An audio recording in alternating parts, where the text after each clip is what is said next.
Skirk, why are you skipping classes again? We've talked about this. 'Cause he's a crabby old man, and he's a boring old man. I don't like going to his classes.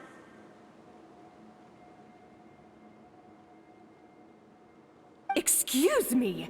You shouldn't talk about your teacher like that. It's very disrespectful. All right, let's not get into a big fight about this. Skirk's learned what she needs. There's no point forcing her to sit through more classes if she doesn't want to be there. But I'd still love to hear about what you got up to yesterday. Why don't you tell your dad all about it?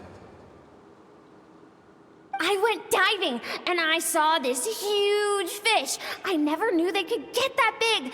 It looked kind of dumb, though, with that stupid big fat head. I tried to shake its fin, but it just spat water at me. Oh, and today, I'm gonna go to that prairie up north. There's supposed to be this giant bird there that can spit fire. I bet if I climbed on its back, it could fly me all the way to the stars. Then I suppose your old dad should get one as a pet too.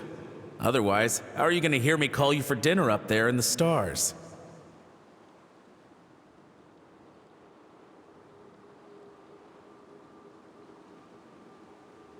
When it's time to eat, I'll come back on my own, Zilly. Anyway, gotta go. Bye, Mom. Bye, Dad.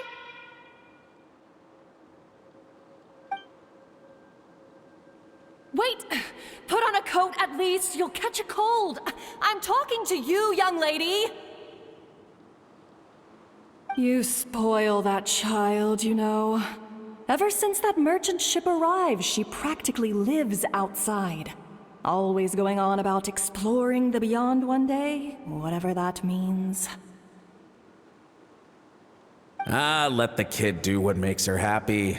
Besides, we both know you're all bark and no bite. Come on, our little adventurer is gonna be hungry when she gets back. Let's get started on dinner.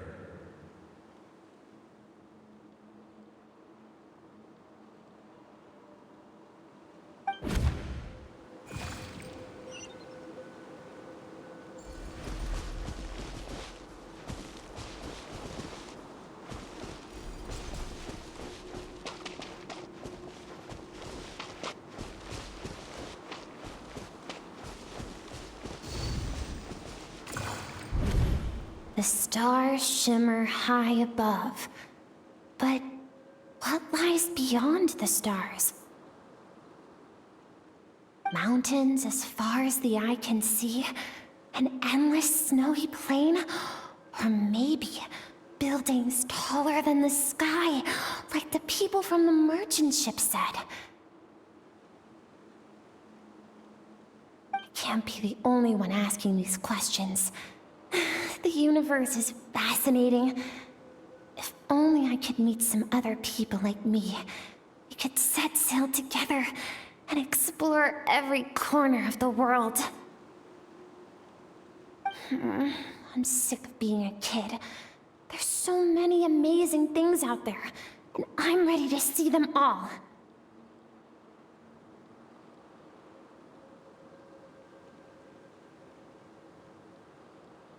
But for now, I'm starving. Better get back.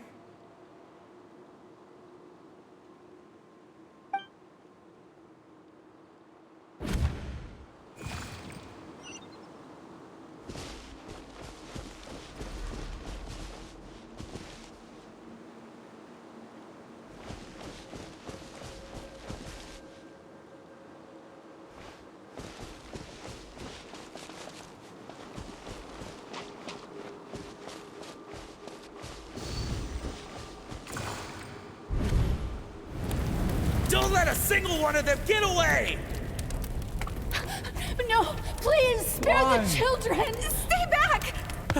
They're coming! Run! Help! Eliminate the threat. Take them down! Don't be scared. Ah! This way! We'll never make it! Fire. There's fire everywhere. What happened? I told you we shouldn't have trusted these outsiders!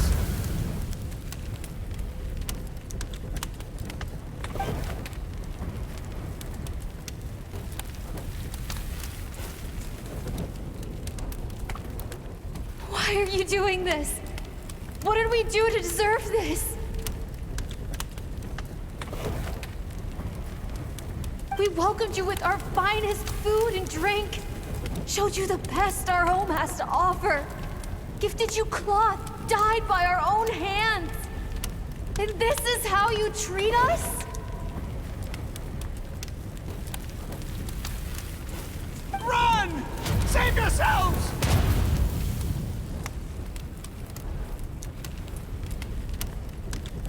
Captain, Zone 3 is clear and we have Zone 2 surrounded.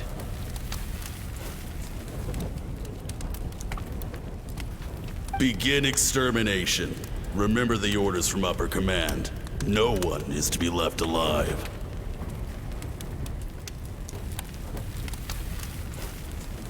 Rest assured, sir. We have enough munitions to annihilate these savages and burn their entire civilization to the ground.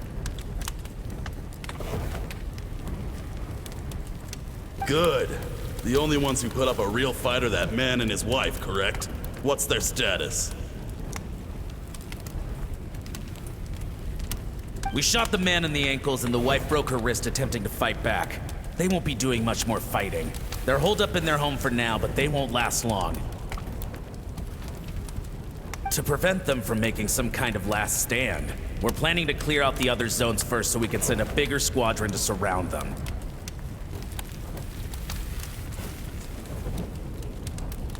Well, well. Turns out some of these beasts do know how to use their claws. Now the threat these savages pose will be undeniable. Let them cling to what's left of their lives for a little longer. Once the other zones are cleared, I'll cut off their heads myself.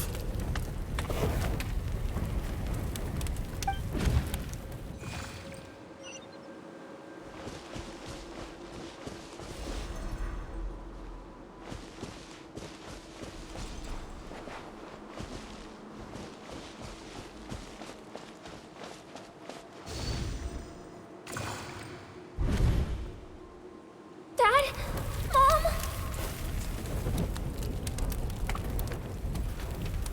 Skirk, you're all right? Thank heavens!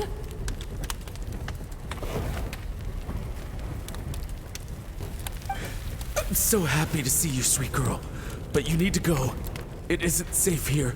They'll be back any second. What happened? You're bleeding a lot. Dad? Mom?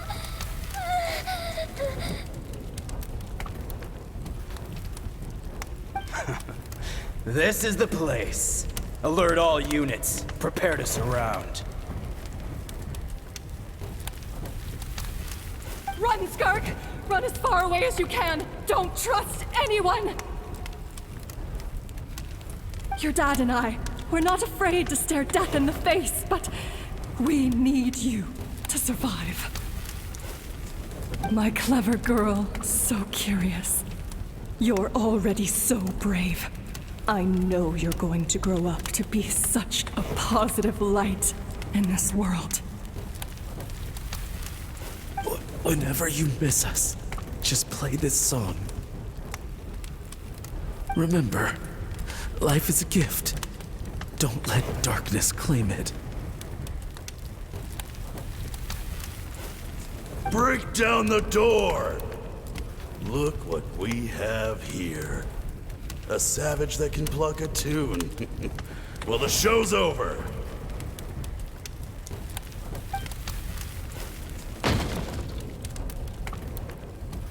You!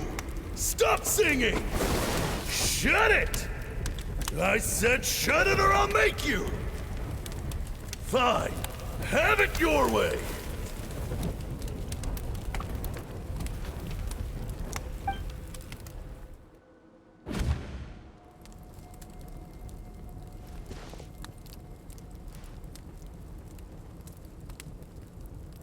Da da da da da da da da da da da da da.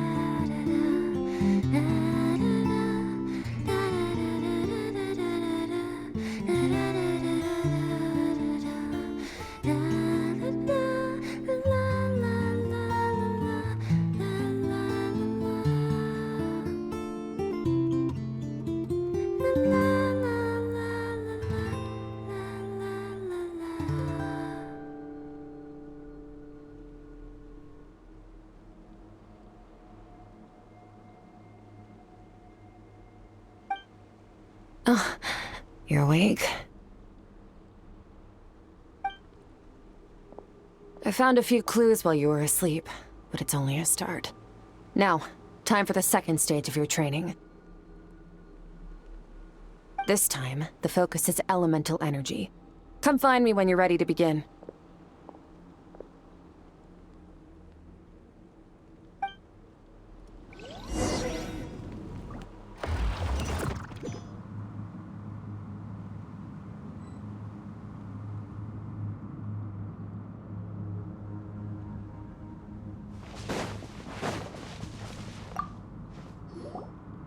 Man, staying in the abyss feels so surreal, don't you think?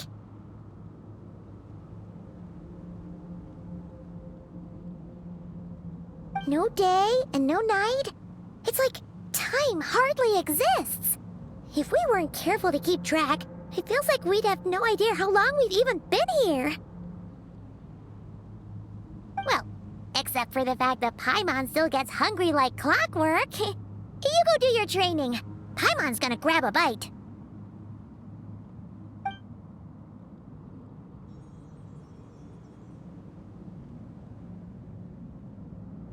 The way I see it, the pursuit of power is divided into 3 stages. The first is mastering the use of standard weapons. Next is learning how to harness natural energy. And after that, you're free to challenge even higher dimensions. The natural energy of Teyvat is, of course, elemental energy. But that's not my area of expertise. I draw from a different source of power.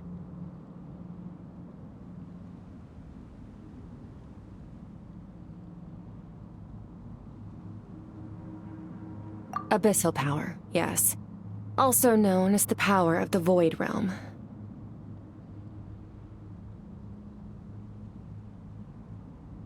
My master, Sertologi, is a true expert in that area.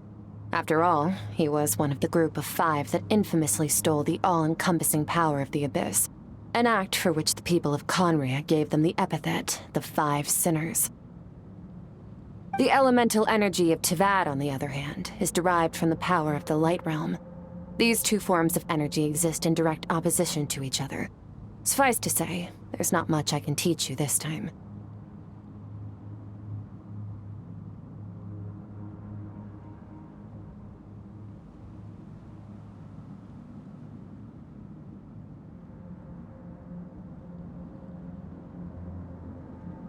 A keen observation, traveler.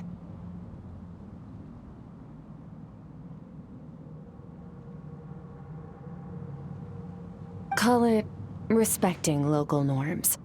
The Abyss stands in direct conflict with the will of this world. So, to make my life easier, I disguise my power to make it appear cryo-like in nature.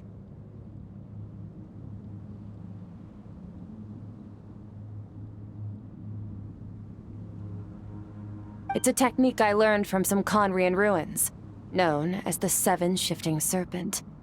If you ever change your mind about delving into abyssal power, I can teach it to you.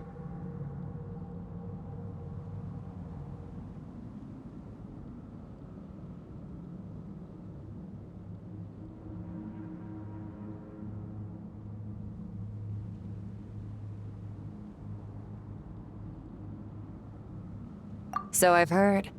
You seem to have a knack for removing abyssal power.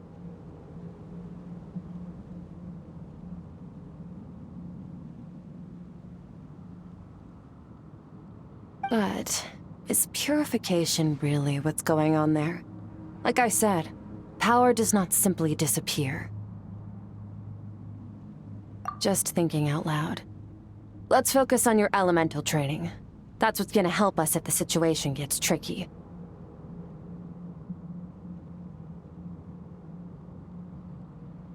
True growth comes from adversity, but only if you make the choice to pick yourself up again every time you fall. So, it's time to push yourself to the limit, and then keep pushing. This is the only way to advance at pace.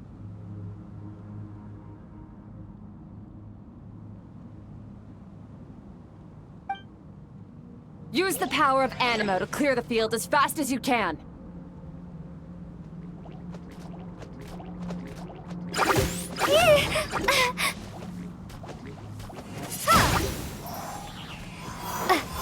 Windblade!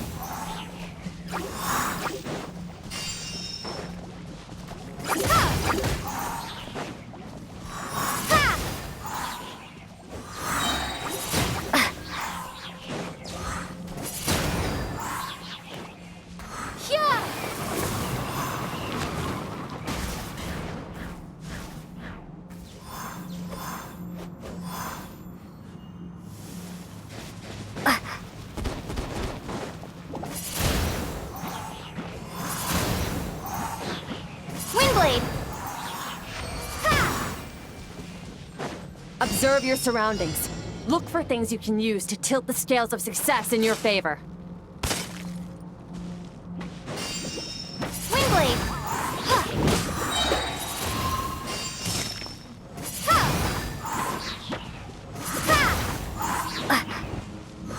Prepare to be blown away!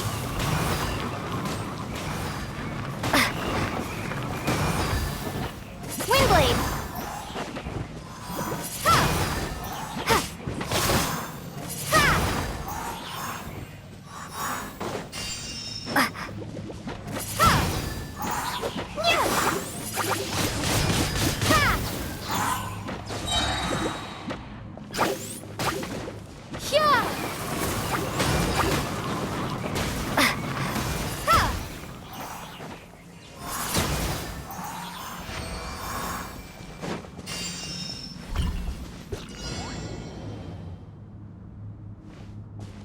Use the power of Hydro to destroy the spikes.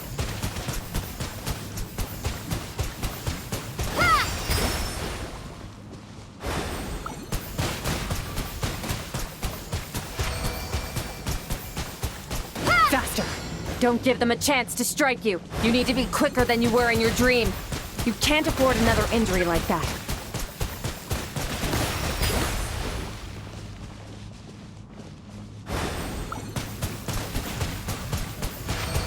Water jet!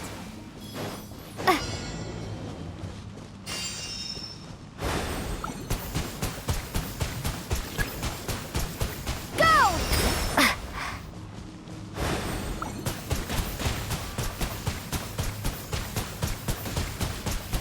Go! Go!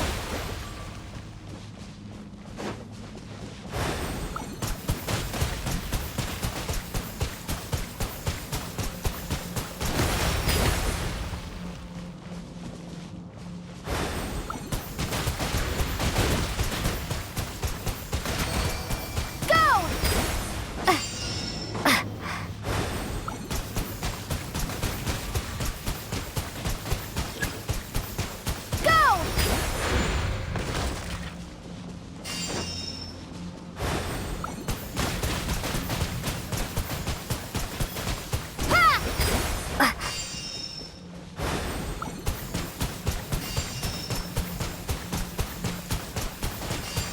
Water jet!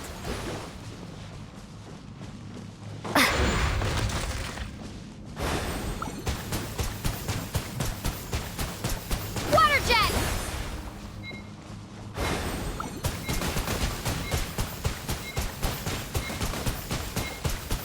Go!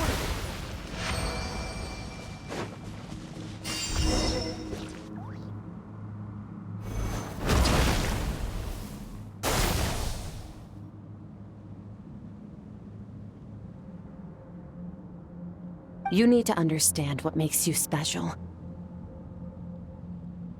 The ability to wield elemental energy without a vision and switch between the elements at will.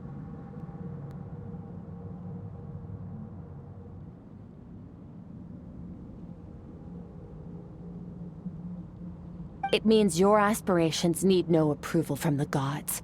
Your power is not bound by the rules of this world.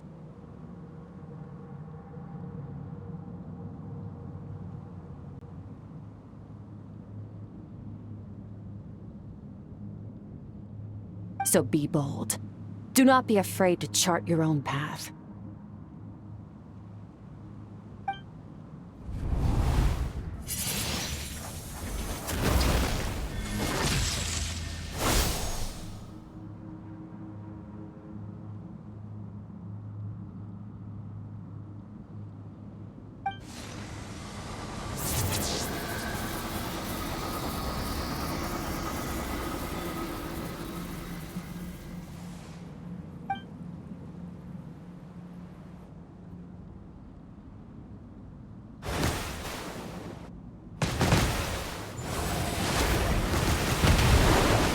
Very good.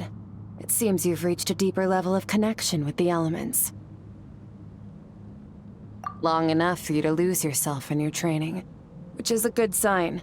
Relentless practice with the elements has drained all your strength, but it's also what allowed you to make progress. Get some rest.